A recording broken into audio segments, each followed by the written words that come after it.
India versus south Africa वच्चे चाली रहेली टेस्ट सीरीजમાં ભારત પહેલી ટેસ્ટ મેચ હારી ચૂક્યું છે। હવે ઇન્ડિયા સિરીઝ જીતી શકે તેમ નથી, પરંતુ 1-1ની બરાબરી કરીને સિરીઝ ડ્રો જરૂર કરી શકે તેમ છે। તેના માટે 22 તારીખે થવાવાળી બીજી ટેસ્ટ મેચ જીતવી ફરજિયાત રહેશે। મતલબ ઇન્ડિયા માટે મસ્ટ વિન ગેમ રહેવાની છે।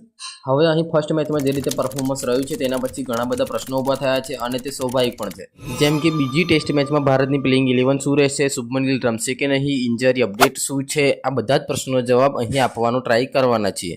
સૌથી પહેલાં વાત કરીએ શુભમન ગિલની ઇન્જરીની, તો તમને લોકોને ખબર ના હોય તો બતાવી દઉં કે પહેલી મેચની ફર્સ્ટ ઇનિંગમાં જ્યારે શુભમન ગિલ બેટિંગ કરવા ઉતરે છે ત્યારે ત્રીજા બોલ પર ચોગ્ગો લગાવ્યા બાદ ગરદનમાં ચોટ આવે છે, જેથી કરીને આખી મેચ દરમિયાન મેદાનથી બહાર રહેવું પડે છે અને હોસ્પિટલમાં પણ ખસેડવામાં આવે છે। હવે અહીં અપડેટ એ છે કે કેપ્ટન ગિલ ટીમ ઇન્ડિયા સાથે ગુવાહાટી પહોંચી ગયો છે, જ્યાં બીજી ટેસ્ટ મેચ રમાવાની છે, પરંતુ ગિલ રમશે કે નહીં તેના પર હજુ સુધી કોઈ અપડેટ નથી। જો ગિલ નહીં રમે તો તેની જગ્યાએ દેવદત્ત પદ્દિકલ અથવા તો સાઈ સુદર્શનને મોકો મળી શકે છે। મારા મત મુજબ દેવદત્ત પદ્દિકલને મોકો આપવો બેટર રહેશે, કારણ કે કેએલ રાહુલ છે બધા જ બેટ્સમેન લેફ્ટ હેન્ડર છે, તો દેવદત્ત પદ્દિકલના રૂપમાં રાઇટ હેન્ડર્સને સામેલ કરવાથી ઇન્ડિયન બેટિંગ લાઇનઅપ પ્રમાણે બેટર સાબિત થઈ શકે તેમ છે। કોચ સાહેબને એક જ વાત કહેવા માંગીશ કે પિચને ટર્નિંગ ટ્રેક બનાવવાની ભૂલ જે પહેલી મેચમાં કરી છે તે બીજી મેચમાં ના કરો। એક સારી અને બેટર પિચ લો, પોતાના ફાસ્ટ બોલર્સ પર ભરોસો રાખો, મેચ પણ જીતાડીને આપશે અને 1-1ની બરાબરી પણ કરી શકીશું।